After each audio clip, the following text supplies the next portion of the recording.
মেহানি রুনাফা ওনার মেয়ের পক্ষ থেকে 500 টাকা হাদিয়া দিছেন। হানাহাটি বাসিক বাড়ি দুবাই প্রবাসী ওনার পক্ষ থেকে আমি আর 500 টাকা দিলাম, মোট হইল 1000 টাকা। বন্ধুরা, আমি নোংরা মানুষ, সারাদিন গাড়ি চালাই এই কাজগুলো করতে চাই। এখানে প্রায় 5 ঘন্টা রাস্তা, বানিয়াচুং থেকে আওয়া যাওয়া নিম্নে 4 থেকে 5 ঘন্টা রাস্তা। এখন যাইতে 3 ঘন্টা লাগবে, আইতে 2 ঘন্টা আইছি। কারণ চতুর্দিকে ফল আছে, মোটরসাইকেল দুমছে টানছি। এখন যাইতে টানতে টানতে আমার লাইট নাই।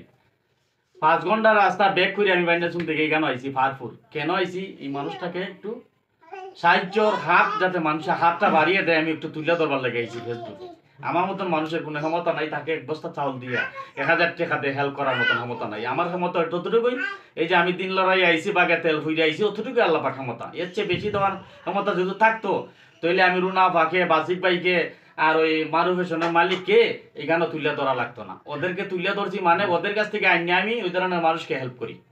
আল্লাহর হস্তে যদি আমাকে বিশ্বাস করেন, আমার ওই মূল্যায়ন দেন, তাইলে এই ধরনের পরিবারের ভিডিওটা মাঝে আমি নাম্বারটা দেবো। যে পারেন 10 টাকা, 20 টাকা, 50 টাকা এই নাম্বারে একটু যোগাযোগ করবেন, নগদ নাম্বারটা একটু যোগাযোগ করবেন। যে যাবে পারেন, প্রত্যেক ধর্মের ভাইদের কাছে হাত তুলছি, হাত জোর করে কইতেছি, এই পরিবারকে একটু ভালোবাসা দিবেন। কারণ আমার বাড়ি বানিয়াচং, বানিয়াচং থেকে আমি পারপুর আইছি, পারকলি বদরপুর হইয়া এই আজমিরি বদরপুর ফিরিজপুর হইয়াতে আমি কেন আইছি। প্রায় আজমিরের থেকে ওই মনে হয় 16 কিলো জায়গা আমি দেখছি, অনেক মাইল মিটারও। একটু সাহায্যের হাতটা বাড়িয়ে দিবেন। আর কিছু বললাম না, কারণ ওরা অন্য ধর্ম হইলো কাটলে পরে রক্ত এক জাতই। একটু টেস্ট করে দেখবেন, রক্ত এক জাতই। আল্লাহ পাক হয়তো একজন এই দল হিসাবে দিয়ে দিচ্ছেন, কারণ একজনের সাথে আরেকজনের দরকার মতো দেখবেন। প্রত্যেকটা ধর্মের মানুষের সাথে একজনের সাথে আরেকজনের দরকার। যে এই মানুষের দ্বারা আমার যাওয়া লাগবে না, এটা কোনো ব্যক্তি বলতে পারবে না যে আসলে যাওয়া লাগবে না, যাওয়া লাগেই।